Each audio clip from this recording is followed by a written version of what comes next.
Sejam todos bem-vindos à nossa aula do curso de Fundamentos de Eletricidade.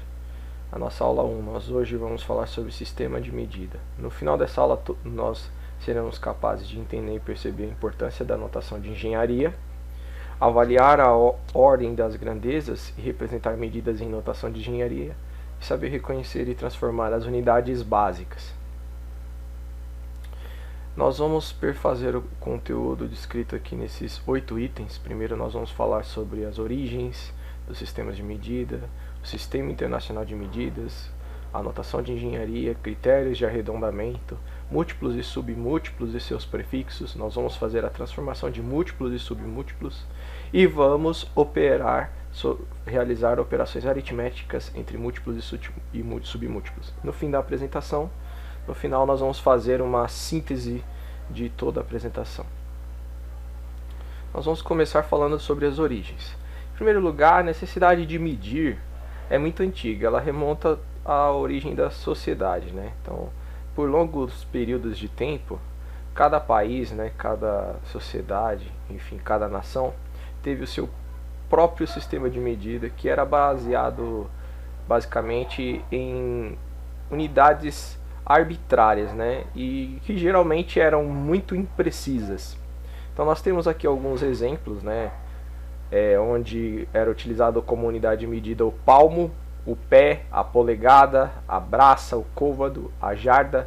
Para que vocês tenham noção, uma jarda era medida entre a ponta do nariz do rei e o dedão com o braço esticado. Essa era a unidade de medida da jarda. Uma jarda era isso. Então imaginem quão preciso eram essas unidades, né? Se troca o rei, troca o tamanho do comprimento do braço. A medida da polegada, por exemplo, que é medida em função do dedo polegar do rei. Se troca a polegada, troca o rei, imediatamente vai trocar a unidade de medida da polegada. Com isso surgiram diversos problemas para o comércio e outras áreas afim. Um grande exemplo de problema, né, que a gente pode citar é o navio Vesa. Esse navio de guerra ele afundou em 1628 na Suécia. Depois desse náufrago, em 1961, que ele foi içado, começaram a serem realizados estudos. Os arqueólogos descobriram que ele afundou por conta de uma assimetria que existia na sua construção, né, um erro de construção. Esse erro foi causado por causa do uso de duas réguas distintas, réguas calibradas com unidades de medidas diferentes. Então, para realizar a medida das tábuas eram utilizadas réguas, né? E essas réguas tinham de dois tipos. Uma que era calibrada com pé sueco, que equivale a 11 polegadas, um pé sueco. E o outro tipo era a régua calibrada com pés de Amsterdã, que equivalia a 12 polegadas. Durante o processo de fabricação, o uso dessas duas réguas, né, causou aí uma assimetria, né, que foi a causa, o motivo pelo qual o navio não conseguiu permanecer em alto mar, ele naufragou. Então muitos problemas surgiam no comércio e obviamente na construção de equipamentos quando eram adotadas unidades de medidas diferentes, né? No comércio, por exemplo, o sujeito saía de uma cidade e ia para outra com uma estimativa de compra. No fim, quando chegava na cidade, naquela cidade, a unidade de medida lá era diferente da unidade de medida de onde ele veio. E com isso traziam grandes problemas, né, para o comércio. E aí em 1798, 89, na França foi adotado o primeiro padrão de medida, que esse padrão de medida ele veio para tentar resolver esse tipo de problema comercial dentro da Europa. O governo republicano na época ele pediu para a Academia de Ciências Francesa, criar um sistema de medida baseado em alguma constante, né, do mundo natural. Então, a partir daí, eles definiram que o metro seria a 10ª parte da distância entre o Polo Norte e o Equador. E imagine que a tecnologia da época para medir distância era uma tecnologia muito primitiva. Então a gente pode pressupor que esse tipo de padrão de medida era um padrão que consideraria o metro assim com uma certa imprecisão. Então, a partir daí, felizmente surgiu-se o sistema métrico decimal, onde eles utilizavam como unidades de medida o metro, o litro e o quilograma. Em 1960, esse sistema métrico ele foi substituído pelo Sistema Internacional de Unidades. Então a gente percebe que mais de 70 anos depois, né, surgiu o Sistema Métrico Internacional. Nesse sistema, obviamente, as unidades de medida já eram baseadas em outras constantes naturais, né, constantes físicas. Com o avanço da física, da engenharia, novos instrumentos de medidas foram surgindo e, obviamente, novas constantes da física foram sendo utilizadas como padrão para as unidades de medida, constantes mais estáveis, constantes mais precisas. A partir de 1962, o Brasil começou a adotar o sistema métrico como padrão para as unidades de medidas do país. E em 1983, com o avanço, né, da ciência, da física, o metro foi redefinido. E ele passou a ser definido como a partir da constante da velocidade da luz no vácuo. Então, utilizou-se uma constante física para poder redefinir qual seria o padrão do metro. E essa constante física foi a velocidade da luz, por ser mais estável, né? Em 1988, o Conselho Nacional de Metrologia baixou Normalização e Qualidade Industrial, baixou a resolução número 12, que passou a fazer o Brasil utilizar o sistema internacional como obrigatoriedade. Então, todas as unidades do sistema internacional passaram a ser utilizadas como uma obrigatoriedade. A exemplo disso, nós tínhamos, por exemplo, a unidade de massa para o café, que era medida em saca. E a saca depende do saco onde a gente coloca o café, né? Muito bem. Agora a gente vai falar exclusivamente do Sistema Internacional de Unidades. Para começar a fazer isso, nós vamos ter que definir o que é uma grandeza. Bom, uma grandeza é qualquer coisa que pode ser medida, né? Um fenômeno, um corpo, uma substância, qualquer coisa que pode ser mensurado ou expresso de forma quantitativa. A gente pode definir a grandeza dessa forma.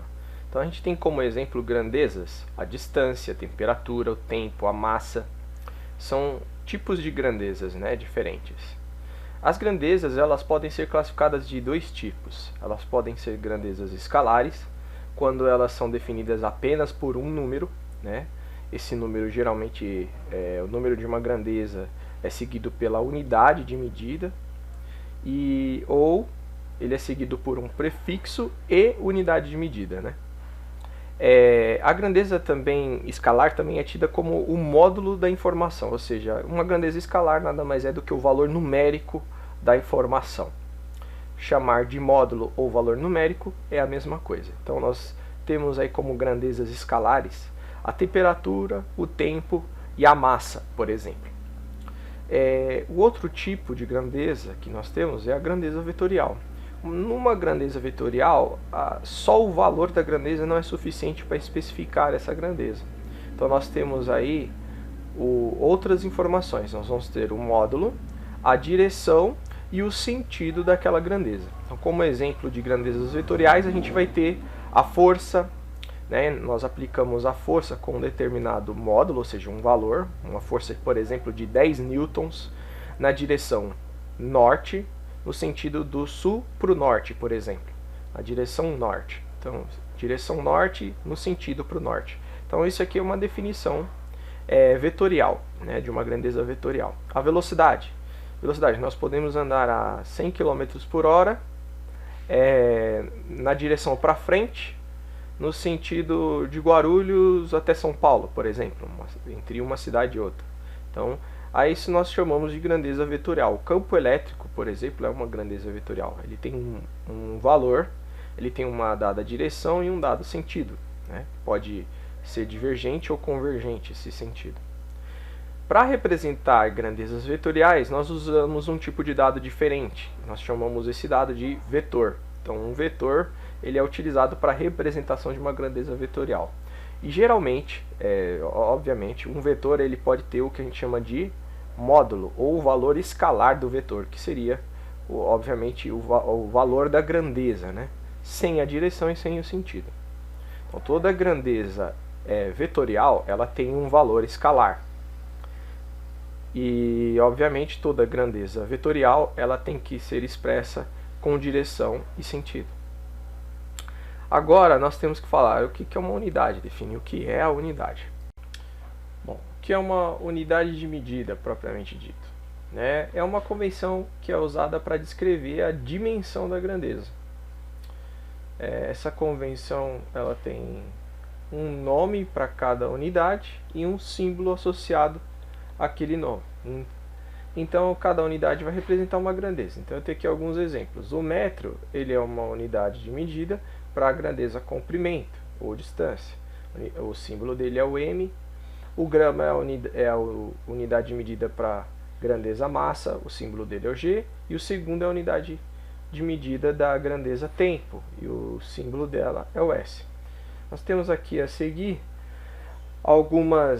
várias grandezas, alguns exemplos de grandeza, e as unidades do sistema internacional. Então, para comprimento, a gente já viu que é massa.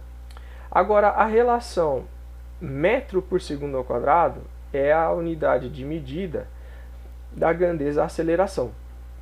Para massa no sistema internacional, a gente pode usar a unidade de medida quilograma. A força é o newton, que é uma relação quilograma metro por segundo ao quadrado. A velocidade é metro por segundo, a vazão é metro cúbico por segundo e a pressão é newton por metro quadrado. Isso no sistema internacional. Agora, se a gente for fazer uma análise dimensional aqui das grandezas, o que a gente tem? Bom, se a gente for adotar a análise dimensional baseada na grandeza massa, comprimento e tempo, nós vamos ter as seguintes relações. Então, toda grandeza que apresentar um comprimento, apresentar uma unidade de medida de comprimento, ela vai ser comprimento. Toda grandeza que apresentar uma unidade de medida que tem uma relação entre comprimento e tempo ao quadrado, essa unidade de medida, essa grandeza, ela vai ser a aceleração. Então, por exemplo, dar esses dois exemplos aqui. Se eu pegar, por exemplo, 12 polegadas, essa unidade de medida, ela vai ser uma unidade de medida da grandeza comprimento. Agora, vamos supor que eu pegue, por exemplo, 12 polegadas por hora ao quadrado. 12 polegadas hora ao quadrado a gente tem aqui uma unidade que envolve comprimento, que é a polegada, e uma outra unidade que envolve o tempo, que é a hora, só que está ao quadrado. Então, essa relação entre comprimento e tempo ao quadrado é uma relação que distingue a aceleração, por exemplo, da velocidade. A velocidade é uma relação entre comprimento e tempo, mas tempo sem ser ao quadrado, tempo. Então, se eu tivesse, por exemplo, 12 polegadas por hora, o que eu tenho aqui é velocidade, enquanto o que eu tenho aqui é aceleração, certo? Então, aqui nós temos as grandezas representadas, de forma algébrica, o símbolo das grandezas de forma algébrica, numa relação entre as outras unidades do sistema internacional. Então, a gente percebe que aqui a massa é massa mesmo, mas enquanto força é o que representa newton, força é uma relação entre massa, comprimento e tempo ao quadrado. Isso é a força, no sistema massa, comprimento e tempo. Agora, o que é pressão? Bom, pressão vai ser uma relação entre massa e comprimento por tempo ao quadrado e comprimento ao quadrado. Ou seja, é uma massa num comprimento linear, num tempo ao quadrado, num comprimento ao quadrado. Comprimento ao quadrado é área, É área. Agora, se a gente for olhar essa dimensão aqui, essa unidade, o que eu tenho aqui? Eu vou ter força. Então eu chego à conclusão que é força por unidade de área. A gente pode perceber isso se a gente usar agora a análise dimensional no sistema força, comprimento e tempo. Veja bem, a pressão ela é uma força distribuída sobre uma área. L ao quadrado é a unidade medida para a área, né? Então a gente percebe que qualquer unidade que apresenta a relação força, por exemplo, Newton por quilômetro ao quadrado, vai apresentar a relação força por uma relação de comprimento ao quadrado. Isso aqui é pressão. Agora veja bem, se eu tiver uma outra unidade, que eu tenho massa, por exemplo, quilograma, que eu tenho comprimento, por exemplo, milímetro, que eu tenho, por exemplo, tempo ao quadrado, tenho por hora ao quadrado, por comprimento ao quadrado. Vamos supor que esse comprimento ao quadrado é metro, ao invés de milímetro, metro. Isso aqui também é unidade de pressão.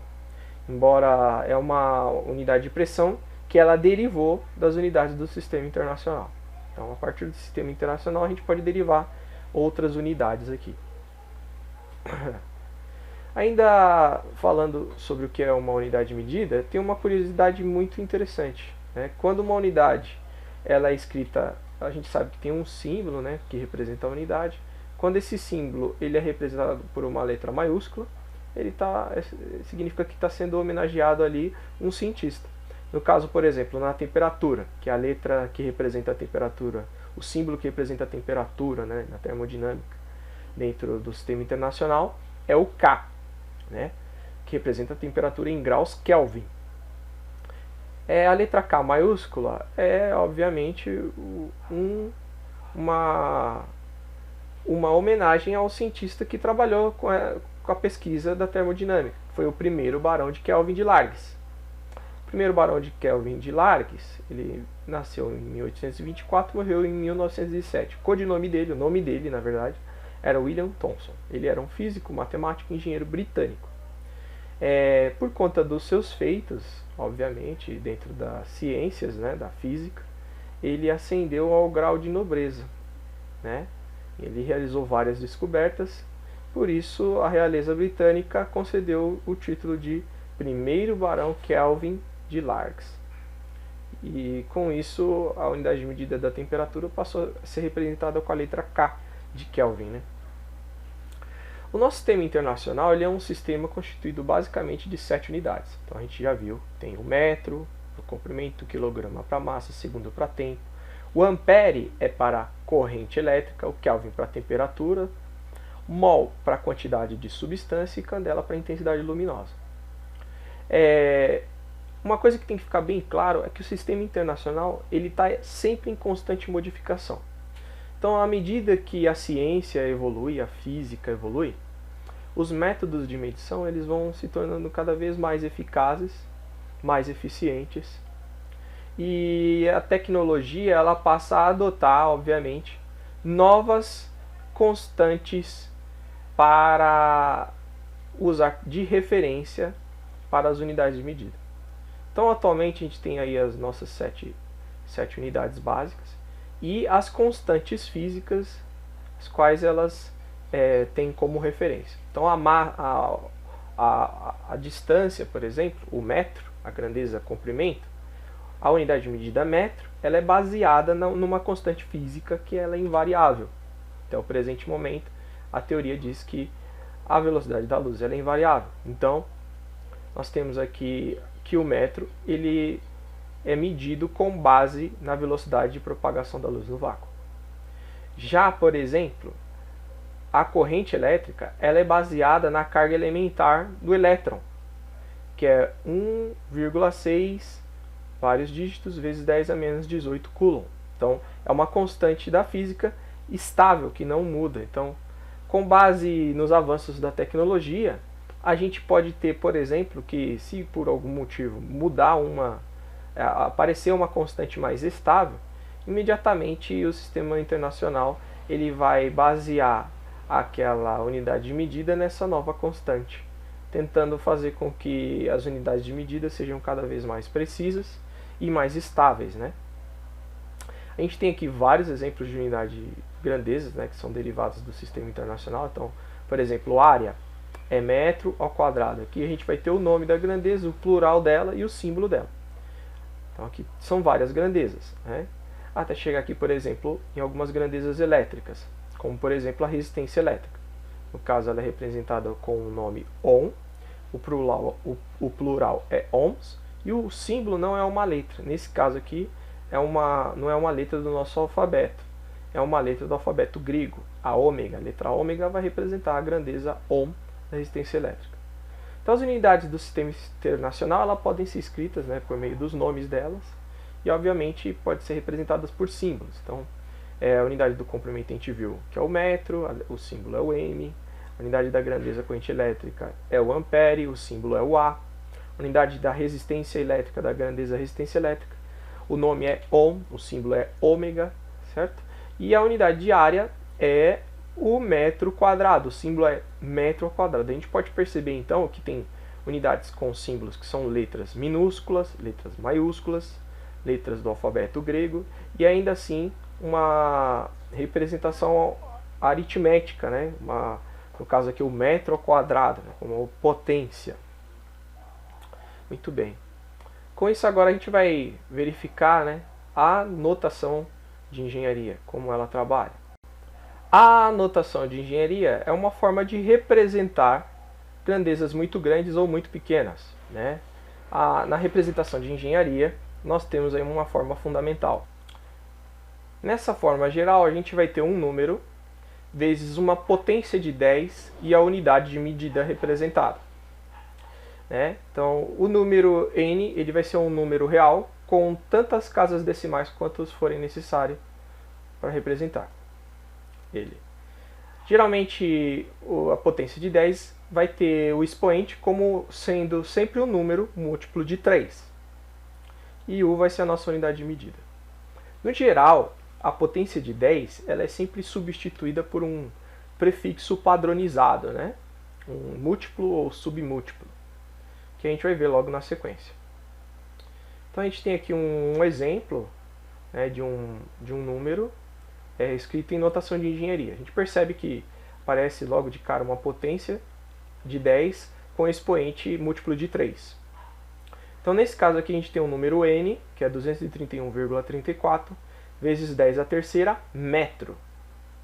A gente consegue observar que esse número ele tem tantas casas decimais quanto as que ele foi representado. Nesse caso aqui, a quantidade de casas decimais aqui representada por t é igual a 2, tem duas casas decimais.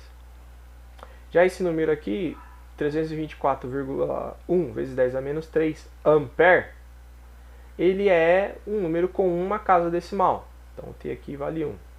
Já esse outro, a gente tem 1,0056 vezes 10 a 12 volts.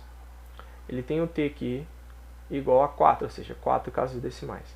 Esses números, eles têm uma quantidade de números de dígitos significativos. O primeiro são 5 dígitos significativos, 5 dígitos que representam a informação. O segundo, ele tem 4 dígitos significativos. E o terceiro aqui a gente tem 5 dígitos significativos, certo? No caso, o primeiro, ele tem duas casas decimais, como a gente representou. O segundo, uma casa, e o terceiro, 4 casas. Agora vamos comparar, né, com o mesmo valor numérico, a precisão numérica de uma mesma grandeza, né, adotando, obviamente, mais casas decimais para a representação da grandeza. Quanto mais casas decimais nós tivermos, mais preciso vai ser o valor numérico. Vamos supor que todos esses valores estejam aproximados, tá? Então são aproximações. Por exemplo, supondo que a gente está usando equipamentos de medição diferentes, equipamentos com tecnologias diferentes, mais precisos ou menos precisos. Então vamos supor uma medida aqui. Suponha essa medida aqui que vale 1574 vezes 10 a menos 3 Pascal. Nesse caso aqui ela não está apresentando nenhuma casa decimal. Então esse equipamento que foi utilizado ele é um equipamento que mede até essa casa. As frações do Pascal menores do que 10 a menos 3, elas não são medidas. É um instrumento que não consegue medir. Agora, supondo que eu tomei um outro instrumento, que ele consegue exibir agora mais uma casinha, né, mais uma parte da informação, a gente percebe que apareceu um dígito aqui, né? Então, 1574 não é 1574,10. A gente percebe que tem um erro, uma diferença aqui na nossa grandeza. Continuando ainda, a gente percebe que se nós trocarmos o instrumento, né, nesse exemplo que eu estou dando, apareceu mais uma casa, um zero. Então, esse número está muito próximo de 1574,2 ao invés de 1574. Né? Aí, aproximando pegando um instrumento com uma casa a mais, adicional, de precisão, apareceu um 1 aqui. Então, esse número está mais perto de 1574,201 do que 1574,200. Aí, obviamente, a gente percebe que se a gente pegar um instrumento que consegue medir até a quarta casa decimal, apareceu um 2, né? Então essa medida é a medida mais precisa que eu teria para uma determinada situação aqui que envolve a grandeza pressão, no caso aqui é o Pascal.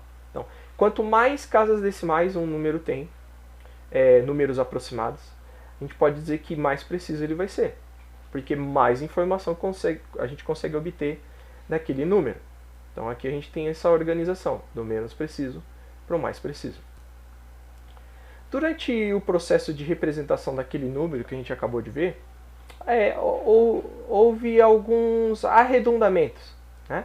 Então, olhando de baixo para cima, a gente vai criando o que a gente chama de arredondamento. Esse número foi arredondado aqui, para cima ele foi arredondado novamente, para cima arredondado novamente, até que ele se tornou um número muito arredondado, 1574. Esse processo de arredondamento ele é um processo que tem que ser feito com muita parcimônia, dependendo de qual área, segmento da engenharia que a gente está trabalhando. Eu tenho aqui exemplos, né, de erros acumulados, né, por arredondamento, que causaram grandes prejuízos na história aí da engenharia. Né? Então, o arredondamento é uma coisa que pode ser custosa, tem que tomar muito cuidado durante o processo de arredondamento. Em 1991, um sistema antimíssil chamado Patriot, ele causou a morte de 28 soldados, né, durante em uma das guerras que nós tivemos. Então, esse equipamento ele trabalhava com um sistema numérico que, para representar 1/10 do segundo, ele tinha um erro de 9,5 vezes 10 a menos 8 segundos. Né? A gente vai olhar isso daqui. Parece um número com muitos dígitos depois da vírgula, bem próximo de zero para o nosso olhar normal aí. Para quem trabalha, por exemplo, com medida de carne, o açougueiro, ele vai olhar esse número aí, para ele vai ser um número insignificativo, né? Mas para esse sistema, esse pequeno arredondamento que causava esse pequeno erro foi fatal para 28 soldados. Então, o processo de arredondamento ele tem que ser feito com muita parcimônia, conhecendo os sistemas. Né? Quanto mais preciso a representação numérica, melhor. Mais preciso vai ser, por exemplo, o sistema antimíssil. Nesse caso aqui, esse pequeno erro foi suficiente para causar a morte de 28 soldados. Em 1996, o foguete Ariane 5, que custou aí uma bagatela de 500 milhões de dólares, causou esse prejuízo também. Por quê?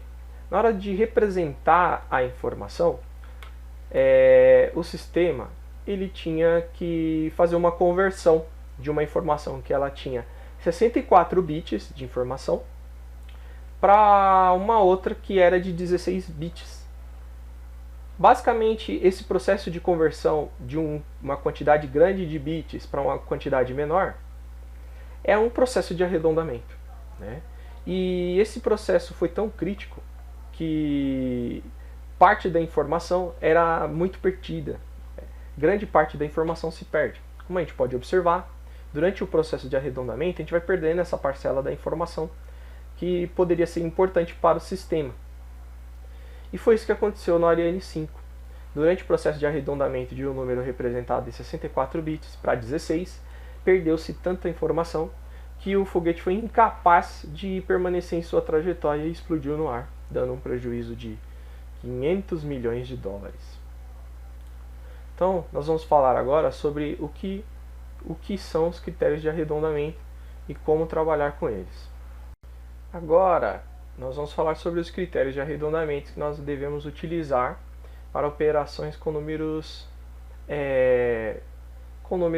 que são arredondados, né, números com certa precisão, ou o arredondamento utilizado ao fim das operações aritméticas, né, com grandezas.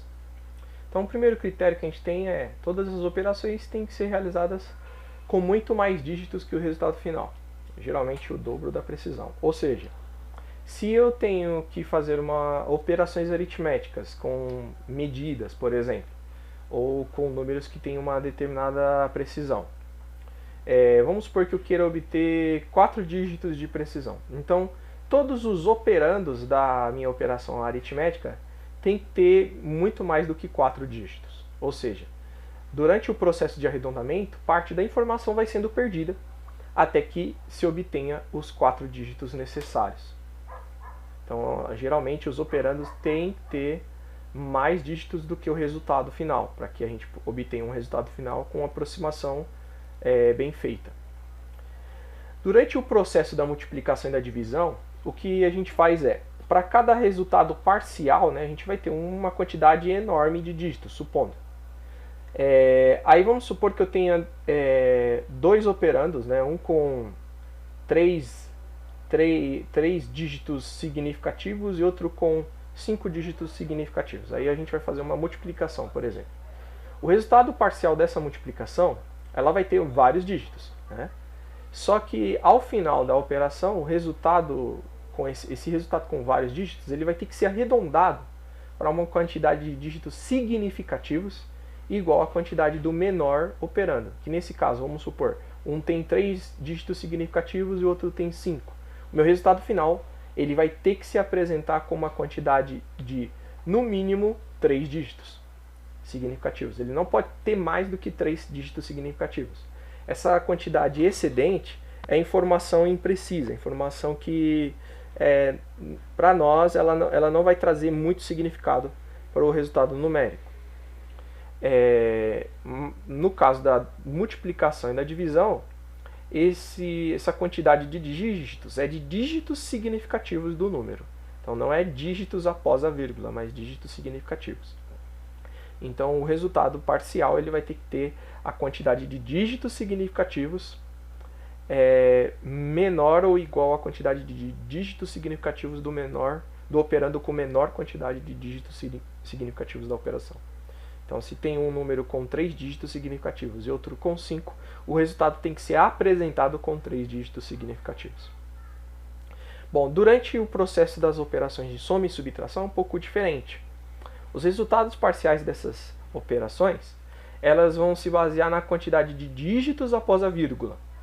Então, vamos supor que eu tenho lá um número com 2 dígitos após a vírgula, que é diferente de quantidade de dígitos significativos. Um número com 2 dígitos após a vírgula e outro número com 5 dígitos após a vírgula, se eu fizer uma operação entre eles, o resultado parcial dessa operação ele tem que ser apresentado com 2 dígitos depois da vírgula, no mínimo. Na verdade, no máximo, né? Então, o que a gente utiliza o critério o resultado parcial ele tem que ter uma quantidade menor ou igual de dígitos após a vírgula do que o operando com menor quantidade de dígitos da operação. Então eu tenho aí uma operação com um número de 2 dígitos após a vírgula e outro com 5 dígitos. O resultado final tem que ser apresentado com 2 dígitos após a vírgula.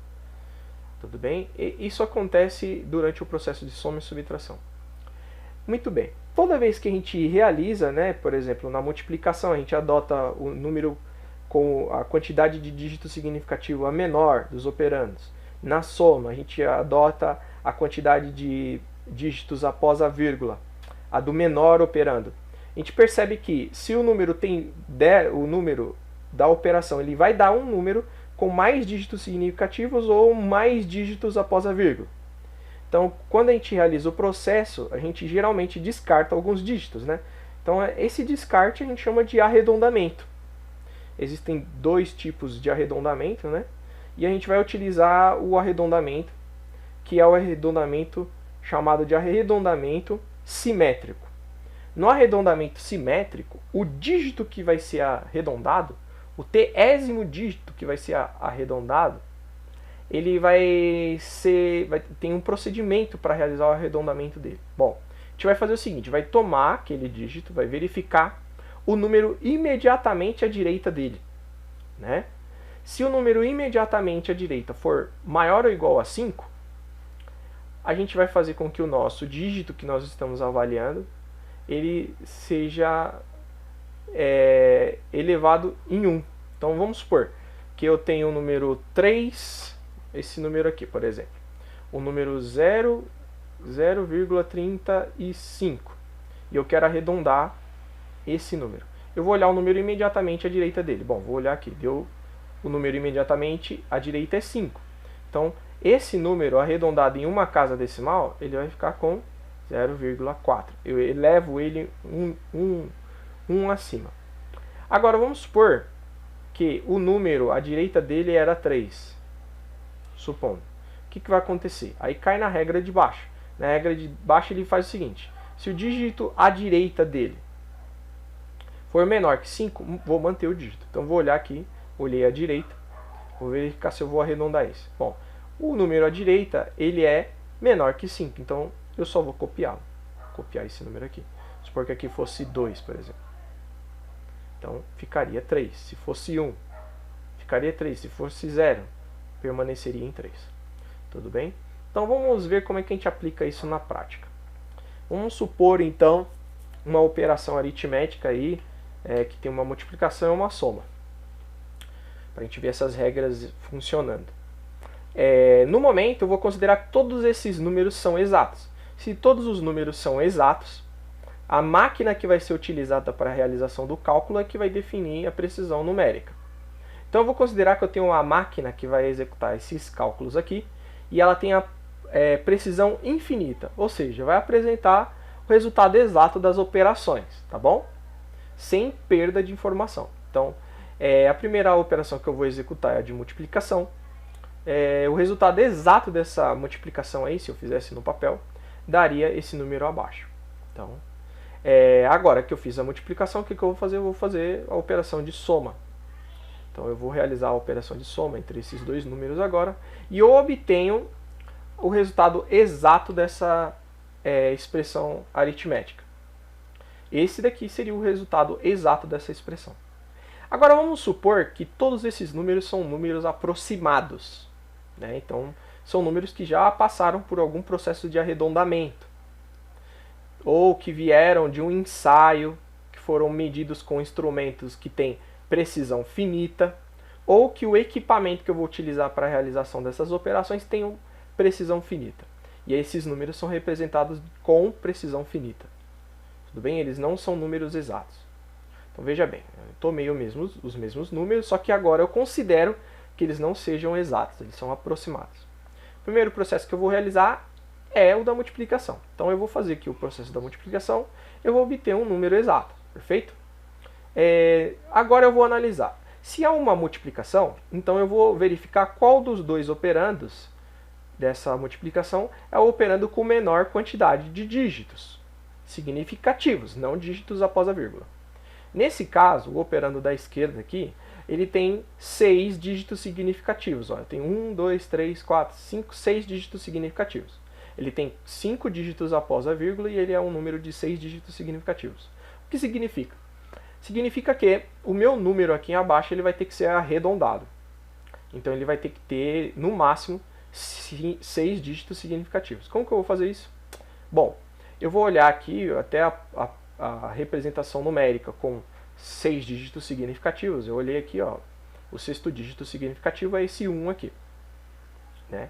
Eu vou olhar o número imediatamente à direita dele. Vou verificar se ele é maior ou igual a 5. Se ele for maior ou igual a 5, eu elevo uma unidade. Se ele não for, se ele for menor que 5, então eu só copio. Então nesse caso aqui eu tenho que copiar o número. Vou copiar daqui até aqui. Legal. Então fiz a primeira operação já adotando o critério de arredondamento que eu apresentei anteriormente. Agora eu vou fazer qual operação? A soma. Durante o processo de soma, a gente vai obter um valor numérico, né? Nesse caso aqui é esse número. Esse número aqui, ele não passou por nenhum processo de arredondamento, nem pelos critérios, né? Ele é o resultado exato dessa operação, mas a gente sabe que são números aproximados. E o critério para a operação aritmética qualquer, o nosso número ele tem que ser representado agora de acordo com a quantidade de dígitos do operando com menor quantidade de dígitos após a vírgula. Então ele vai ter que ter a mesma quantidade de dígitos do menor operando, do operando, na verdade, com menor quantidade de dígitos após a vírgula. Nesse caso aqui, o primeiro número, ele tem 5 dígitos após a vírgula e o segundo tem 4. Ou seja, eu tenho um número aqui com 5 dígitos, eu tenho que transformar esse número em um número com 4 dígitos. Para isso eu vou usar o processo de arredondamento. O meu número ele vai acabar aqui nesse 3, né? Então o que eu vou fazer? Eu sei que tem 4 dígitos, operando com menor quantidade de dígitos após a vírgula. Então eu vou olhar aqui para o quarto dígito e vou ter que arredondar ele. Como que eu vou fazer isso? Vou olhar para o dígito à direita para verificar se ele é maior ou igual a 5. Se ele for maior ou igual a 5, eu vou subir em uma unidade 3. Agora, se ele não for maior ou igual a 5, for menor que 5, eu só copio. Nesse caso aqui eu vou só copiar, copiei. Com isso, eu obtive o resultado dessa expressão aritmética com a maior precisão possível, né? Essa daqui é o arredondamento que concebe a maior precisão para a operação aritmética. É garantido que a nossa incerteza se encontra exclusivamente nessa casa aqui da operação, do processo de operação. Agora, se eu considerasse essa operação aqui, eu não poderia garantir a precisão, a incerteza desse número. Esse número poderia ser um número aleatório qualquer. Já este aqui, ele é um número que eu garanto que a incerteza se encontra nele. Esse daqui é um número impreciso, esse é um número com uma dada incerteza, mais preciso do que esse. Veja bem, então aqui eu poderia terminar minha operação aritmética aqui nesse ponto, né, com os arredondamentos corretos. Agora, se fosse pedido em um exercício que você apresentasse o resultado da operação com uma quantidade de casas depois da vírgula menor do que esse, por exemplo, 3 casas, o que eu teria que fazer? Bom, eu teria que olhar, né, para a terceira casa, né, o número imediatamente à direita da terceira casa, verificar se ele é maior ou igual a 5. Se ele for maior ou igual a 5, eu vou elevar em uma unidade aqui. Como ele não é, o que vai acontecer? Eu só copio ele. Copio até chegar nesse número. Agora veja bem, vamos supor que no exercício fosse pedido, para fazer um arredondamento desse número, sei lá, para 2 casas decimais. O que eu teria que fazer? Eu olharia para esse número aqui, então, e na verdade 2 casas decimais, eu olharia para esse número aqui, o 3, e olharia o número imediatamente à direita dele. Bom, se ele for maior ou igual a 5, como é que fica o arredondamento? Ele vai ter que subir uma unidade. Da mesma forma, eu poderia fazer mais um arredondamento, supondo que esse número aqui vai ser arredondado para uma casa decimal. Então, olharia para ele, o número imediatamente à direita dele, eu iria perceber que é menor que 5, então eu só copiaria. Bem, a série de arredondamentos não precisa ser feita em cascata. Eu poderia ter feito o arredondamento diretamente aqui nesse número, que é o resultado final da operação. Vamos supor que eu gostaria de arredondar esse número de 4 dígitos decimais para um dígito decimal. No caso, eu tomaria esse número, olharia o número imediatamente à direita, no caso é 3, né?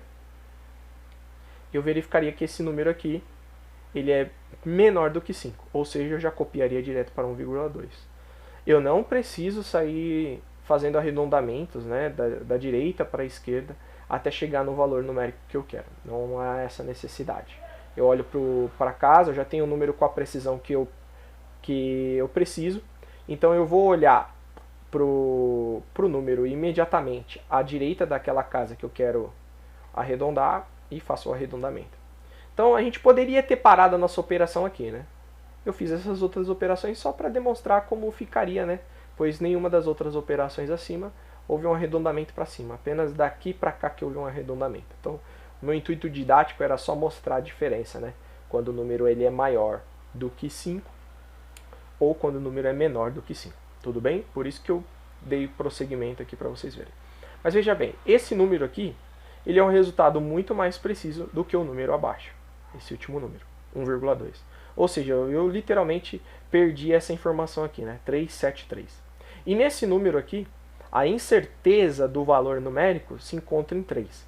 Não tenho certeza absoluta de que o valor dele é 3. Mas eu tenho certeza que é muito próximo de 3. Está na fronteira do 3. Ou é um pouquinho menor que 3 ou um pouquinho maior que 3. Então ele está bem próximo de 3. Tudo bem? Então nesse caso aqui eu poderia ter parado aqui a minha operação, que eu já garantiria uma incerteza bem baixa nesse valor numérico. Não poderia parar aqui, né, porque ainda necessitaria compatibilizar aqui o resultado final da operação, o resultado parcial, com essa quantidade de dígitos das casas decimais. Então é desta forma que nós vamos realizar todos os critérios de arredondamento durante as nossas aulas, quando nós estivermos fazendo ensaios, por exemplo, ou quando forem apresentados números já arredondados para que vocês façam as operações, ou números aproximados, né? Lembrando que todos esses números aqui a gente tem que lembrar que eles são números aproximados, diferente das operações de cima aqui, que todos os números foram considerados números exatos. Nós vamos agora tratar sobre múltiplos e submúltiplos e seus prefixos. Nós vamos ver agora os múltiplos e submúltiplos que são utilizados em notação científica e notação de engenharia. Bom, aqui a gente tem uma tabela, né, com vários múltiplos e submúltiplos. Múltiplos vão ser números que são potências de 10, né, acima de 10, maiores do que 1. E aqui nós temos os submúltiplos, que são potências de 10 abaixo de 1, né, menores do que 1. Então aqui a gente tem números que o expoente são negativos, e aqui nós temos números que os expoentes são positivos. Veja bem, uma potência com 10 elevado a 1 é uma potência que vale 10, certo? Então, uma unidade de medida que tiver um prefixo iniciado por dA, lembrando que é dA minúsculo, significa que a gente tem um deca daquela unidade de medida. Ou seja, eu tenho 10 unidades daquela unidade de medida.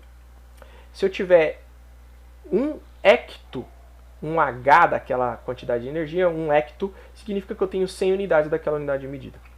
Bom, aqui a gente tem algumas unidades que estão destacadas, né, em roxo. Essas unidades, elas são unidades com potências de 10, onde os expoentes são múltiplos de 3. Veja bem, 3, 6, 9, 12, aqui é a mesma coisa, ó. Menos 3, menos 6, menos 9, menos 12.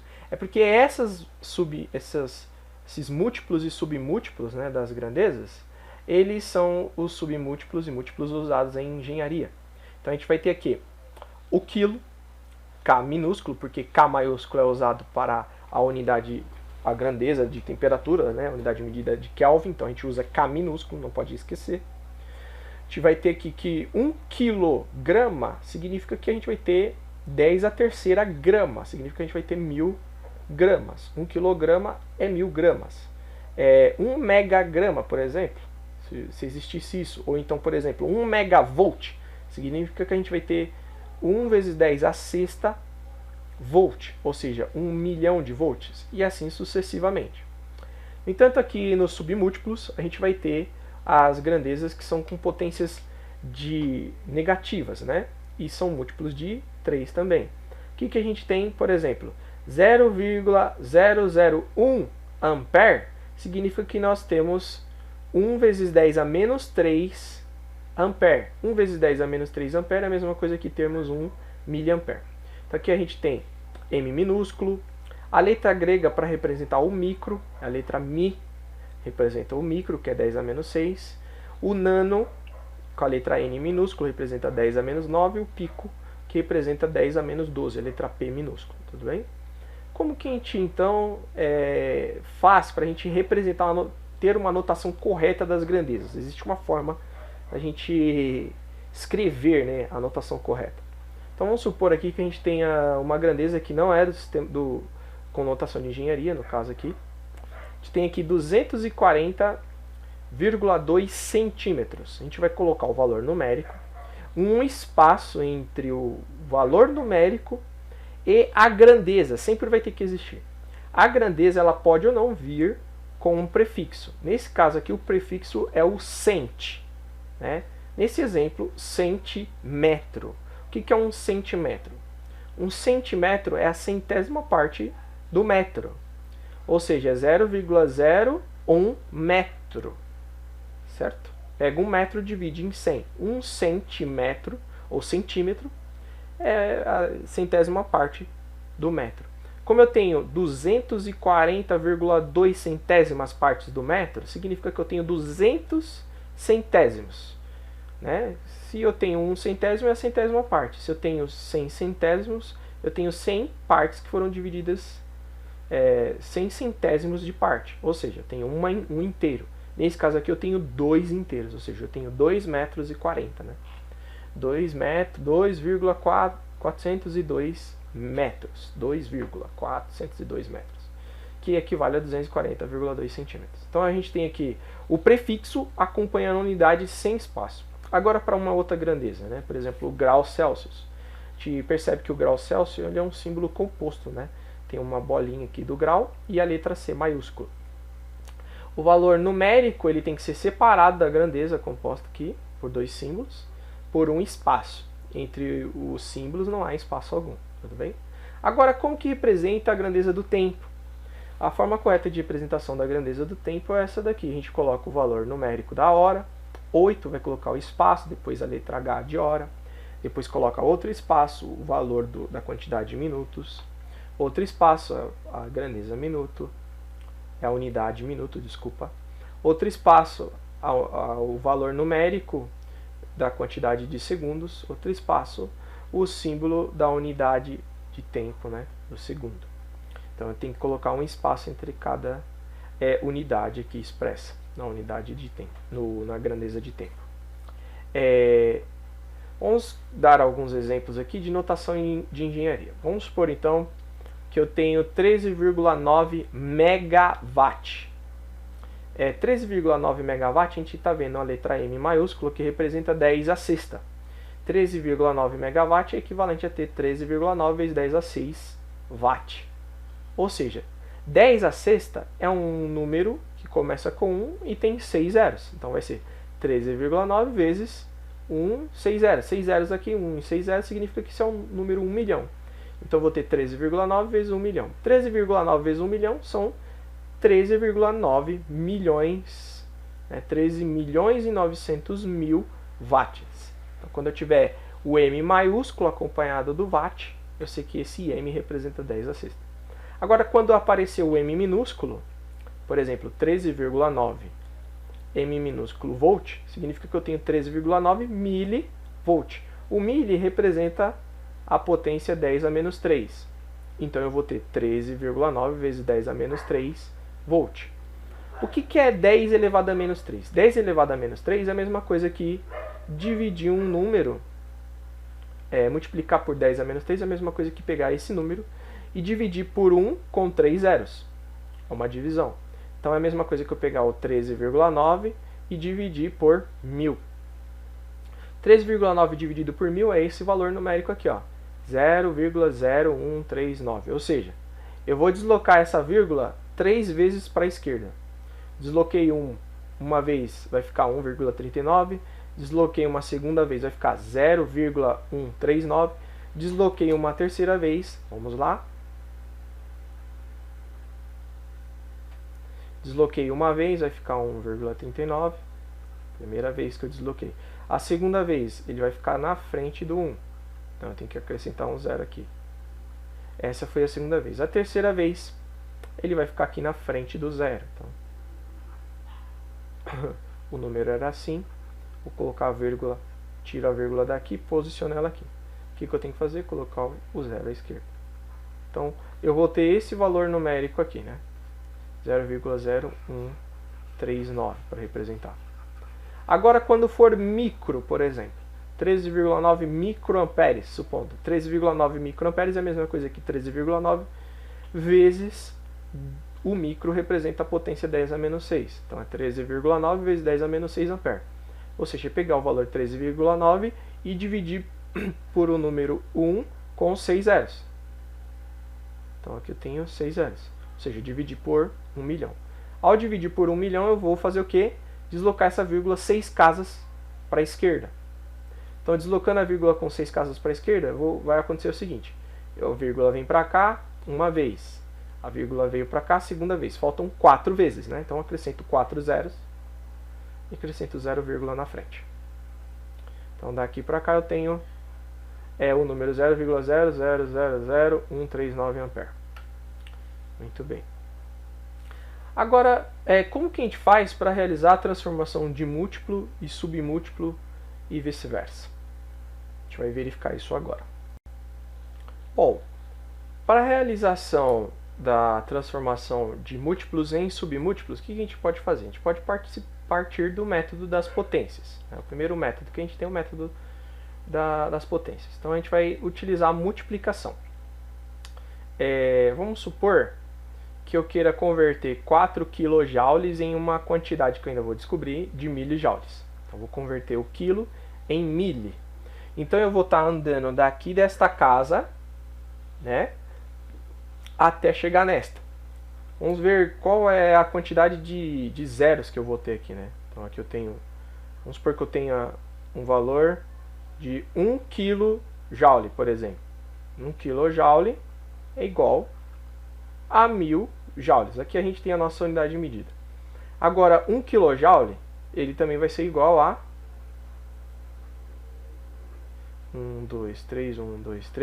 1 milhão de milijoules. Né? Se eu for andar aqui de 1 em 1. Né? No caso, o micro, nano, ainda falta aqui no meio o menos 4, menos 5. Aqui falta menos 6, menos 7. Aqui, menos 8.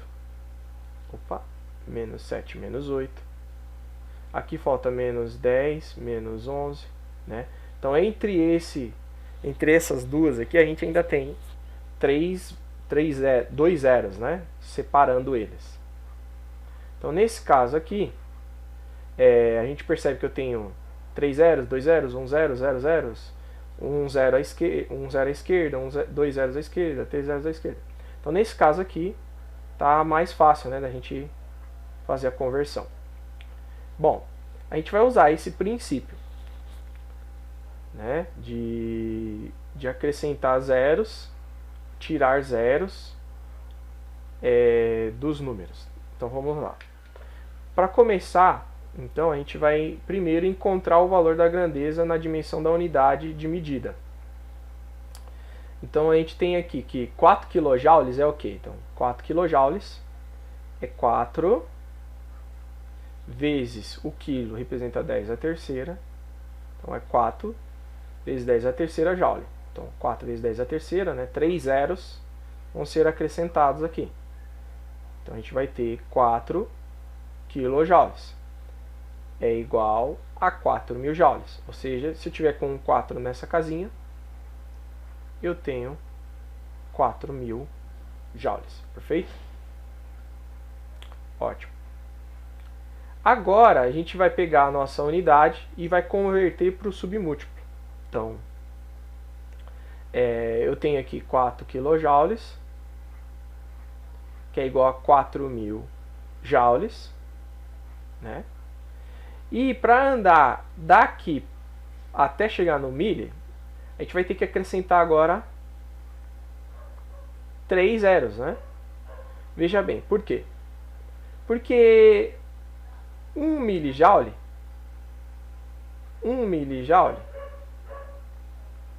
ele é igual a 10 a menos 3 joule, certo? Ou seja, é pegar o joule e dividir em 1000 partes. Agora, se eu tiver 1 joule, quantos milijoules eu vou ter, né? Nesse caso aqui, se eu tenho 1 joule, eu vou ter eu tenho que transformar esse 1 joule em partes de milijoule. Eu posso fazer uma regra de 3 simples aqui, né? Só ir multiplicando. E aí eu vou obter isso aqui, ó, 1 sobre 10 a menos 3 milijoule. 1 sobre 10 a menos 3, em potência de 10, dividir por 1 sobre 10 a menos 3 é equivalente a multiplicar por 10 a terceira. Então, 1 vezes 10 a terceira milijoule é 1 joule, correto? Ou seja, 1 milijoule é a milésima parte do joule. Se eu tiver 1000 partes de milijoule, eu vou ter um joule inteiro, certo? Porque para cada milijoule, eu tenho a milésima parte. Se eu tenho 1000 milésimas partes, eu vou ter a peça inteira, né? Vou ter um inteiro. Então, nesse caso aqui, eu tenho 4000 joules, 4000 partes inteiras. Para transformar 4000 partes inteiras em milijoules, eu vou precisar de 1000 milijoules, né? Para cada parte inteira. Se eu tenho 4000 partes inteiras, então vou multiplicar 4000 partes inteiras por 1000 milijoules, porque cada 1000 milijoule eu tenho 1 joule inteiro. Então eu tenho ao todo 4 milhões de milijoules. O procedimento mais fácil seria sair daqui acrescentando zeros até chegar na unidade que eu quero. Esse é o procedimento mais raciocínio mais fácil, né? Mas esse aqui é o formalismo matemático para essa situação. Portanto, 4 kJ é igual a 4 milhões de milijoules. O procedimento mais simples é colocar o 4 na posição que representa, né, o nosso prefixo aqui e sair acrescentando zero até encontrar a unidade que a gente quer. No caso, o milha aqui. Sem esquecer que daqui para cá tem um salto, né, de 2 dígitos nessa tabelinha. Agora, como nós faremos para poder converter, né, uma subunidade, né, um submúltiplo, na verdade, em um múltiplo? Então a gente vai andar para a esquerda agora. Então andar para a esquerda é equivalente a acrescentar zeros à esquerda do número. Então vamos supor, se eu tenho 1 milha alguma coisa e eu quero saber quanto essa coisa vale dentro da unidade, sem submúltiplo ou múltiplo, eu vou acrescentando zeros até chegar naquela unidade. Então nesse caso aqui, o zero ele fica nessa posição, né? Por exemplo, se eu tenho 1 milha e eu quero converter em quilo, eu vou acrescentando zeros aqui até chegar no quilo. E no quilo eu coloco 0, tudo bem? É um jeito de se resolver.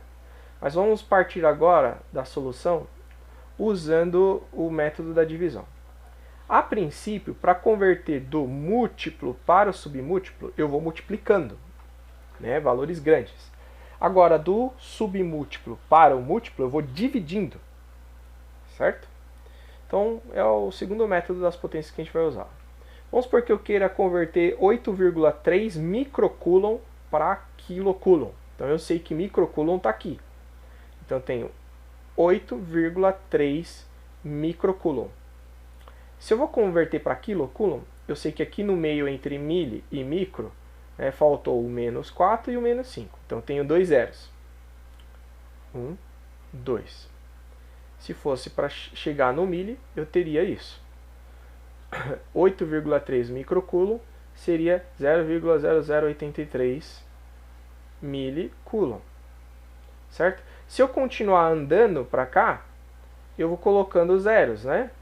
Vou colocar um zero no mili, um zero aqui no cent, um zero no dec, um zero aqui, outro zero aqui, um zero aqui, até chegar aqui no quilo. Então, 8,3 microcoulomb, eu fui acrescentando esses zeros, né, até chegar aqui no quilo. O resultado que eu vou obter vai ser esse daqui, tá? Em quilocoulomb. Vou acrescentando zeros aqui à esquerda. Agora vamos pelo formalismo, né? Vamos lá. Então o que a gente vai fazer? A gente vai tentar encontrar a grandeza na dimensão da unidade medida. A gente sabe que a gente vai ter esse valor aqui, certo? 0,00083 coulomb. Como que a gente vai fazer isso daqui? A gente sabe que 8,3 microcoulomb é o quê? 8,3 microcoulomb é 8,3 vezes 10 a menos 6. Porque o micro representa para nós 10 a menos 6. Né? Muito bem, então 8,3 microcoulomb é 8,3 vezes 10 a menos 6. E 8,3 vezes 10 a menos 6 é a mesma coisa que pegar 8,3 e dividir por 1 milhão. Que é equivalente a sair deslocando para a esquerda essa quantidade de zeros, a vírgula. Vou deslocando a vírgula. Desloquei a vírgula uma quantidade de zeros, falta deslocar 5. Então, eu vou colocar mais 5 zeros à frente aqui. Então, a gente sabe que 8,3 microcoulomb, até chegar aqui na unidade, vale 0,00000, ou seja, tem 5 zeros aqui, 83 coulomb. Certo? Lembrando que ao deslocar a vírgula uma vez, já descontou um zero daqui.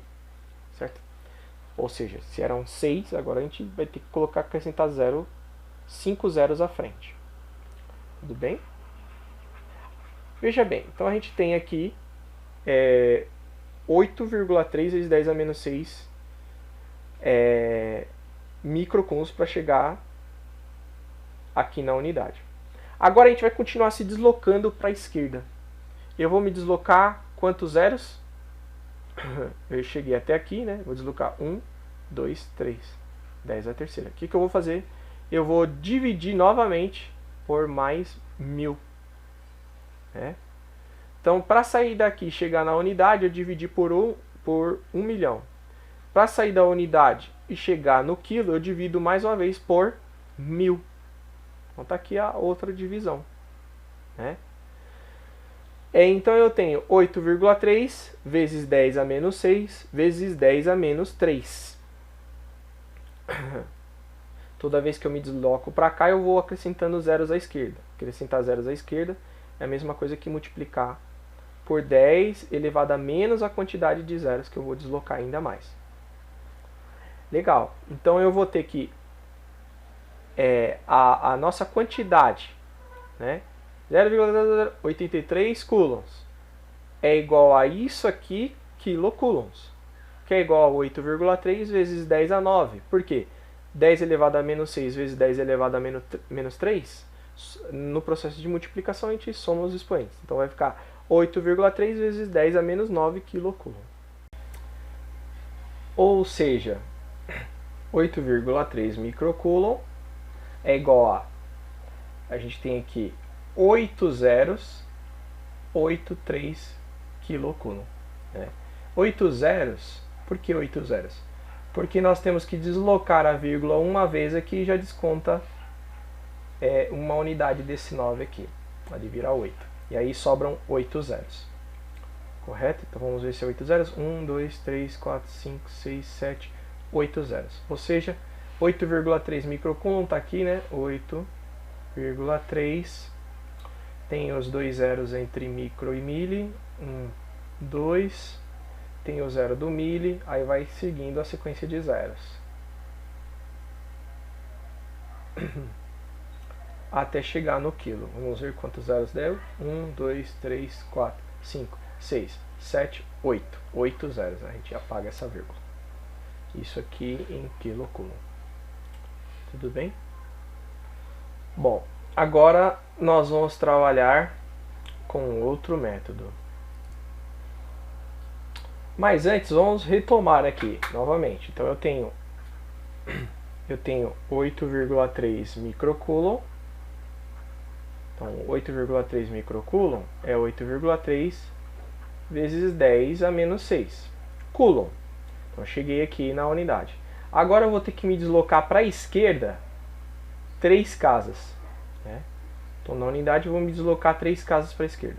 Se eu tenho que me deslocar 3 casas para a esquerda, então eu vou ter que multiplicar por 10 a menos 3, que no final vai nos dar 8,3 vezes 10 a menos 9. Como a gente chegou no quilo, então a gente vai ter 8,3 vezes 10 a menos 9 quilocoulombs. Tudo bem? Então a gente se deslocou do micro, foi até a unidade com 6 casas. Depois a gente se deslocou da unidade até o quilo com mais 3 casas. Multiplicar por menos 6, 10 a menos 6, significa que eu estou dividindo por 1 milhão, né? E aí novamente cheguei na unidade. Posteriormente, o que eu fiz? Peguei esse valor, dividi mais uma vez por 1000. Tudo bem? E aí com isso eu consegui obter a nossa unidade. Bom, o outro método que nós vamos ver agora é um método exatamente esse, onde a gente desloca as vírgulas aqui, né? Primeiro a gente vai converter um múltiplo em um submúltiplo. Então vamos supor que eu tenho 10 kV e eu quero converter em volt, né, num submúltiplo. 10 kV é igual, a gente vai escrever ele com várias casas depois da vírgula. Então 10 kV vai ser 10, alguma 10,000, várias casas depois da vírgula kV, né? Isso aqui é um número 10, só que escrito com várias casas depois da vírgula. O que a gente faz na sequência? A gente desloca essa vírgula de posição, tantas casas quanto o quilo representa. O quilo representa 3 casas, então eu vou sair daqui e vou colocar a vírgula aqui, nessa posição, certo? Como eu estou saindo do múltiplo indo para um submúltiplo, indo para a direita, eu faço isso. Então eu vou deslocar a vírgula para a direita também, tantas casas quanto o quilo representa. O quilo representa 3 casas, saí com a vírgula que estava aqui e joguei ela nessa posição. Tudo bem? Bem simples. Agora vamos supor que a gente queira realizar a conversão de um submúltiplo para um múltiplo. Na conversão de um submúltiplo para um múltiplo, a gente vai fazer algo diferente, né? Tem aqui um número grande, né, 10.000 amperes, e vou converter ele para quilo. Como eu estou saindo do submúltiplo e estou indo para um múltiplo, eu estou andando para a esquerda agora. Antes eu andava para a direita, agora eu estou andando para a esquerda. Então o que eu vou fazer? Eu vou deslocar tantas casas quanto o múltiplo representar. O quilo representa 3 casas. Então o que eu vou fazer? Eu estou aqui representando 10.000 amperes, né, 0,00. Eu vou pular 3 casas, vou sair com a vírgula dessa posição, vou colocar ela 3 casas que representam o quilo. Então eu vou ter 10, ela estava aqui antes, nessa posição, saiu daí e veio para cá. Com isso eu obtenho 10,0 kA. Agora, como eu faria se fosse, por exemplo, a transformação de 1 microampere para alguma coisa mega ampere? Bom, eu vou sair dessa casinha e vou chegar nessa aqui, né?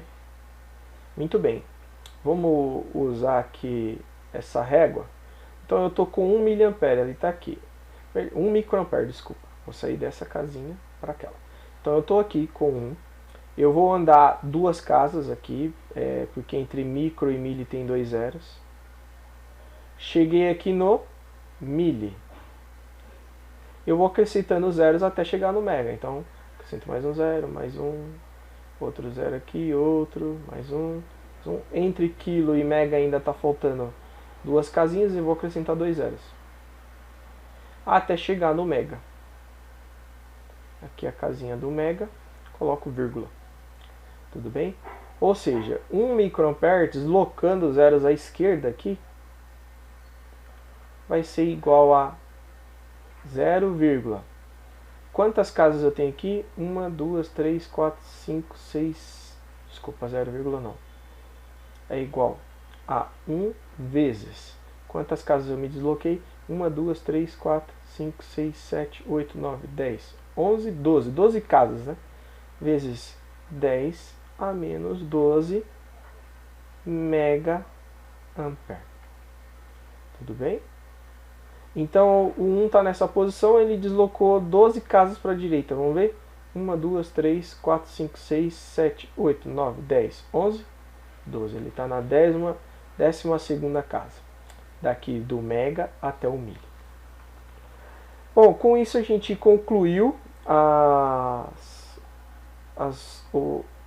transformações de múltiplos e submúltiplos. Nós agora vamos ver as operações aritméticas entre múltiplos e submúltiplos. Para começarmos a realizar operações com múltiplos e submúltiplos, nós primeiro vamos verificar como são as operações com números de base 10, né? Então a primeira operação que a gente vai ver é a aritmética de multiplicação. Então a gente tem aqui dois operandos, né? Um é 10 elevado a A, o outro é 10 elevado a B, eles estão sendo multiplicados. Então a gente tem que, quando a gente tiver números de mesma base, com expoentes diferentes, a gente pode somar os expoentes, né? Então 10 elevado a A vezes 10 elevado a B igual, conserva a base, 10A mais B. Vamos ver um exemplo? Então a gente tem aqui 1000 vezes 10.000. Como é que a gente pode fazer? A gente converte 1000 num número de base 10. Então 1000 é a mesma coisa que 1 vezes 10 a terceira. Então eu tenho 10 a terceira aqui. 10.000 é o quê? É a mesma coisa que 1 vezes 10 a quarta, né? Tem 4 zeros, então. Quanto então como que a gente faria para representar? Então 10 a terceira vezes 10 a quarta, a gente soma os expoentes, vai dar 10 a sétima. A gente tem agora números pequenos aqui. Eu tenho aqui 1 vezes 10 a quarta, 10 a menos 4, desculpa. Eu tenho um deslocado 4 casas para a direita, então é 10 a menos 4. Vezes 1 deslocado 2 casas para a direita, então vezes 10 a menos 2. Então 10 a menos 4 vezes 10 a menos 2, soma os expoentes, menos 4 mais menos 2 dá menos 6, 10 a menos 6. Agora que eu tenho um número grande, né, 10.000 vezes um número pequeno, 0,001. Então aqui é 10 a quarta vezes 10 a menos 3. Então 10 a quarta vezes 10 a menos 3 é 10 elevado a 4 mais menos 3. 10 mais menos 3 é igual a 10 a menos 3. 4 mais menos 3 é igual a 4 menos 3. 4 menos 3 é 1, então vai ser 10 elevado a 1. Perfeito. No processo de divisão, ele segue esse padrão aqui, ó. O número 10 elevado a A sobre o número 10 elevado a B é a mesma coisa que o número 10 elevado a A vezes o número que divide aqui, né, elevado ao expoente dele negativo. Então ele sai daqui da divisão, na parte de baixo da divisão, e ele passa a multiplicar com o expoente negativo. Então 10 elevado a A sobre 10 elevado a B é a mesma coisa que 10 elevado a A vezes 10 elevado a menos B. Então isso aqui virou uma multiplicação. A multiplicação a gente soma os expoentes, certo? Então vai ser 10 elevado a A mais menos B. 10 elevado a A mais menos B é igual a 10 elevado a A menos B. Ou seja, no processo de divisão aqui da potência de base 10, a gente subtrai os expoentes. Então a gente tem aqui alguns exemplos. 10.000 sobre 1.000 é a mesma coisa que 10 elevado a quarta sobre 10 elevado a terceira. 4 menos 3 é 1. Então é 10 elevado a 4 menos 3 dá 10. 10 elevado a 1 é 10. Aqui mais um exemplo. A gente tem aqui 10 elevado a 2 sobre 10 elevado a 4. Aqui tem 4 zeros. 10 elevado a 2 sobre 10 elevado a 4 é igual a 10 a 2 menos 4. 2 menos 4 é menos 2. 10 elevado a menos 2 é 0,01. Perfeito. Ou seja, é 1 deslocado 2 casas para a direita. Mais alguns exemplos aqui. Nós temos 0,001 dividido por 0,401. Ou seja, eu tenho 1 deslocado 3 casas para a direita, eu tenho 1 deslocado 5 casas para a direita. Vai ser 10 elevado a menos 3 sobre 10 elevado a menos 5. Menos 3 menos menos 5 é menos 3 mais 5. Durante o processo de subtração, o sinal negativo aqui desse expoente vai virar um sinal positivo. Então vai ficar menos 3 mais 5. Menos 3 mais 5 é mais 2. 10 elevado a 2 é 100. Então aqui eu tenho 10.000 sobre 0,01. 10.000 é 10 elevado a 4. 0,01 é 1 deslocado 2 casas para a direita. 10 elevado a menos 2.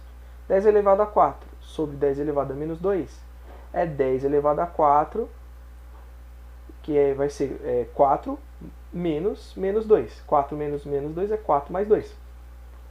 Certo? Ou seja, vai ser 10 elevado a 4 mais 2, que é 10 elevado a 6, que é 1 milhão. Tudo bem?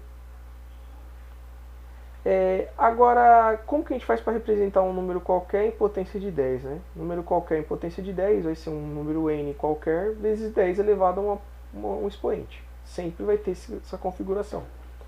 Então veja bem, vamos supor que eu tenha 250 mil e eu vou representar em potência de 10. Bom, eu posso tomar um número n vezes 10 elevado a um expoente, que vai ter que dar 250 mil. Então um exemplo disso seria 2,5 vezes 10 elevado a 5. Ou seja, 2,5 eu estou com a vírgula nessa posição. E aí eu vou deslocar 5 casas. Né? Se eu deslocar essa vírgula 5 casas para cá, ela parar aqui vai virar 250 mil. 1, 2, 3, 4, 5. Então 2,5 vezes 10 a quinta é 250 mil. Outra forma de representar 250 mil é colocar 25 com 4 zeros à direita. 25 vezes 10 a quarta. 25 vezes 10 mil. 25 vezes 10 mil, 250 mil. Outra potência de 10. Outra forma de representar em potência de 10. A gente coloca 250 e acrescenta mais 3 zeros. 250 vezes 1000 dá 250 mil. Então, a gente tem aqui algumas formas de representar. Aqui a gente tem mais alguns exemplos, mas com números menores do que 1. Então, 0,0025, como que eu posso escrever em potências de 10? Bom, se eu pegar o 2,5 e deslocar 3 casas para a direita, vai me dar 0,0025. Ou pegar 2,5 e dividir por 1000, vai me dar esse valor numérico aqui. Certo? Eu vou deslocar. A vírgula, ela está nessa posição, eu vou deslocar 3 vezes para a esquerda. Desloquei uma vez, desloquei 2 vezes, desloquei 3 vezes, certo? Vai me dar o valor que eu quero. Outra forma aqui, eu joguei a vírgula um pouco mais para trás, acrescentei, desloquei 4 vezes a casa para a direita. Né? Então 25. Se eu deslocar 4 vezes a casa para a direita, vai me dar 0,0025. Desloquei 2 vezes aqui. Vou deslocar mais uma terceira vez. Vou deslocar mais uma quarta vez. Obtive o valor numérico. Ou então, por exemplo, 250 vezes 10 a menos 5. É outra forma de representar. Como que eu faço isso daqui? Vai ser 250 desloca 5 casas. Então aqui eu estou deslocando já 3. Vou deslocar a quarta vez. Vou deslocar a quinta vez. Perfeito? Então vai ser 0,00250, que é igual a 0,0025. Tudo bem? No processo de adição e subtração, nós vamos seguir uma regra, né? A gente vai tentar encontrar uma base que é comum para os dois números operandos aí. Encontrando essa base, a gente pode realizar a soma, né? Colocar a potência aqui em evidência e realizar a soma numérica. Então, vamos por este exemplo aqui, que eu tenho 230 kg, uma unidade de medida, mais 1,5 unidade de medida. Bom, a gente sabe que 230 kg qualquer unidade de medida é a mesma coisa que 230 vezes 10 a terceira unidade de medida. O que eu tenho que fazer? Eu vou tentar escrever esse número aqui em potência de 10 com a mesma potência do 230 kg. Então eu vou ter que escrever esse número com uma potência de 10 a 3. Né? Como que eu faço isso? Bom, 1,5 pode ser escrito pegando um número pequeno, no caso aqui 0,0015, e deslocando, obviamente, 3 casas para a direita. Então, se eu deslocasse aqui a vírgula, andando nessa direção, né, 3 casas, eu vou obter 1,5, veja bem, 0,0015. eu vou deslocar uma casa, 2, 3. Posso ignorar esses zeros aqui, ele vai virar 1,5. Agora que eu tenho um número que ele tem a mesmo expoente, eu posso colocar o expoente em evidência e somar esses valores numéricos. Como é que vai ficar isso? Vai ficar assim, né? Eu coloco 10 a terceira em evidência. O 230 vai somar com 0,0015. E aí eu vou obter 230,0015 vezes 10 a terceira quilo unidades de medida. Tudo bem? Eu transformei em quilo porque o 10 a terceira é quilo. Com isso a gente concluiu, né, a explicação sobre as operações aritméticas. Vamos resolver alguns exercícios. Então, a gente vai ter aqui, a gente vai realizar operações usando potências de 10, mas no final a gente sempre vai escrever o resultado na unidade de medida de volt, beleza? Aqui no nosso primeiro exemplo, a gente tem 40.000 vezes 25.000. Eu vou transformar o 40.000 em uma potência de 10. Pode ser transformada da forma que você achar mais interessante.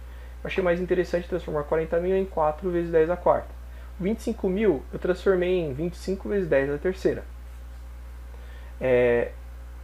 Agora que eu tenho potências de 10, né, com a mesma base aqui, eu posso somar os expoentes, 4 mais 3, que deu 7. E eu posso realizar a multiplicação de 4 vezes 25, que no caso me dá 100. 100 eu sei que é 10 elevado a 2. Então agora o que eu vou tentar fazer? Tentar encontrar aqui um múltiplo, uma potência de 10, cujo expoente seja múltiplo de 3. Então 10 elevado a 2 vezes 10 elevado a 7 dá 10 elevado a 9. O que eu tenho? 1 vezes 10 elevado a 9. Eu sei que 10 elevado a 9 ele é um múltiplo, esse expoente 9 ele é múltiplo de 3. Então eu já tenho um número aqui que ele está representado muito perto, né, de uma unidade, né, de um submúltiplo, né, de um múltiplo que pode ser representado em notação de engenharia. Que no caso 10 a 9 ele pode ser representado como giga. Então eu tenho aqui no exemplo 1 gigavolt. Um outro exemplo aqui, tenho 0,009 dividido por 3.000. Eu sei que eu posso representar 0,009 como 9 vezes 10 a terceira. Então é um 9 deslocado 3 casas para a direita. 9 vezes 10 a menos 3. No meu caso, né? 3.000 eu sei que é 3 vezes 10 a terceira. 3 com 3 zeros à direita. Então eu posso realizar essa divisão aqui, né? As potências aqui, ó, 10 elevado a menos 3 dividido por 10 a terceira, eu posso fazer a subtração do menos 3 com o 3 aqui. Vai ficar menos 3 menos 3. Menos 3 menos 3 vai dar menos 6. Então 10 elevado a menos 6. Eu vou dividir 9 por 3. No meu caso, 9 por 3 dá 3. Então o número que eu vou ter vai ser 3 vezes 10 a menos 6. Isso aqui também está em notação, pode ser transformado em notação de engenharia. Pois 10 a menos 6 é a mesma coisa que micro. Então por isso eu escrevi 3 espaço microvolt, né, que tem um espacinho. Bom, agora eu vou fazer uma operação que envolve uma soma, né? Nesse caso aqui, eu tenho 50.000 vezes 0,004 dividido por 0,0008 mais 1.000. Então eu sei que o 50.000 pode ser representado como 5 vezes 10 a quarta, 5 com 4 zeros. O 0,004 pode ser representado como 4 deslocado 3 casas para a direita. Então vai dar 4 vezes 10 a menos 3. Eu vou dividir isso por 8 deslocado 4 casas para a direita. 8 vezes 10 a menos 4. Então eu tenho aqui várias potências, né? Eu vou somar o 4 com o menos 3. 4 mais menos 3 dá 1, né? E na sequência eu tenho menos 4 embaixo. Então 1 menos menos 4, nesse caso, né? Ele tem que me dar 5, né? 1 menos menos 4 vai dar 1 mais 4. 1 mais 4 vai me dar 5. No meu caso, eu peguei e dividi o 4 por 8 aqui, 4 por 8, né? Fiz essa divisão aqui de 4 por 8. Essa divisão de 4 por 8 vai me dar, obviamente, 2, né? Vou simplificar. Durante o processo de simplificação, 4 por 8 me deu 2. E mantive o 5, então 5 sobre 2, certo? 5 sobre 2 vezes 10 elevado à quinta.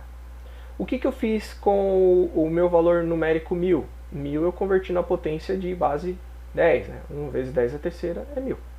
Então eu vou ter 5 sobre 2 vezes 10 à quinta mais 1 vezes 10 à terceira. Bom, agora que eu tenho aqui dois números, né? Eu percebo que eles estão com bases, com potências de 10, com expoentes diferentes. Eu tenho que compatibilizar os expoentes, deixar eles com o mesmo expoente para poder fazer a soma numérica. O que eu vou fazer? Bom, eu sei que 10 à quinta ele pode ser transformado num número que é 10 à segunda vezes 10 à terceira, certo? 5 sobre 2 é 2,5. Então 2,5 vezes 10 à segunda vezes 10 à terceira é a mesma coisa que escrever isso daqui, né? Então como eu tenho 10 à terceira agora no meu número e tenho 10 à terceira no número de cá, o que eu posso fazer? Eu posso colocar o 10 à terceira em evidência, né?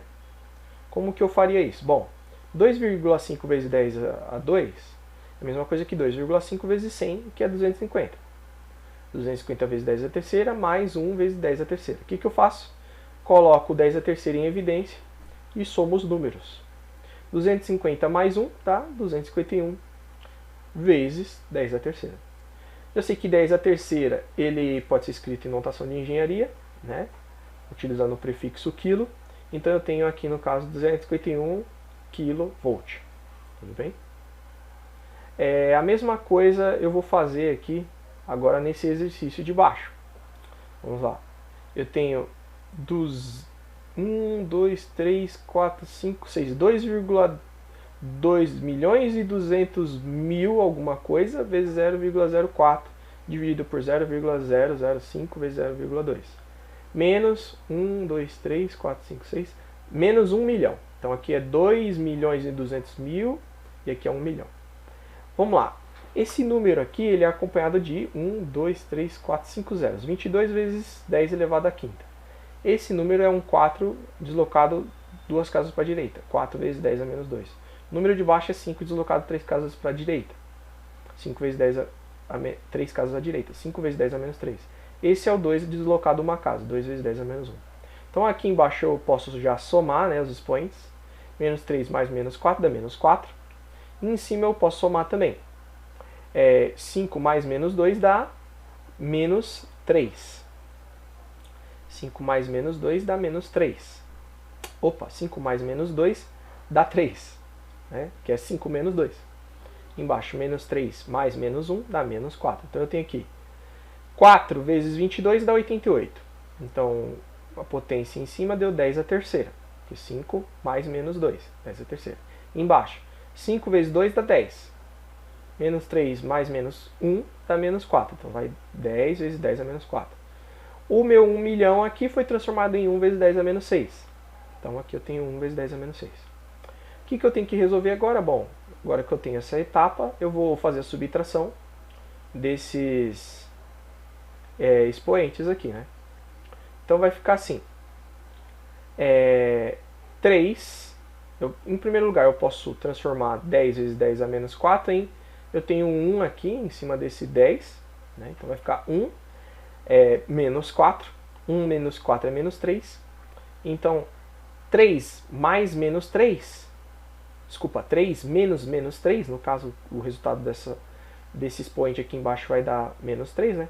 3 menos menos 3 vai dar 3 mais 3. E 3 mais 3 vai me dar 10 à sexta. Perfeito? Então eu tenho 88, eu mantive 88 vezes 10 à sexta. Isso aqui vai ser subtraído de 1 vezes 10 à sexta. Então eu tenho aqui já potências de com o mesmo expoente. Eu posso fazer a subtração. Então 88 menos 1 vai dar 87. Mantenho a potência vezes 10 à sexta.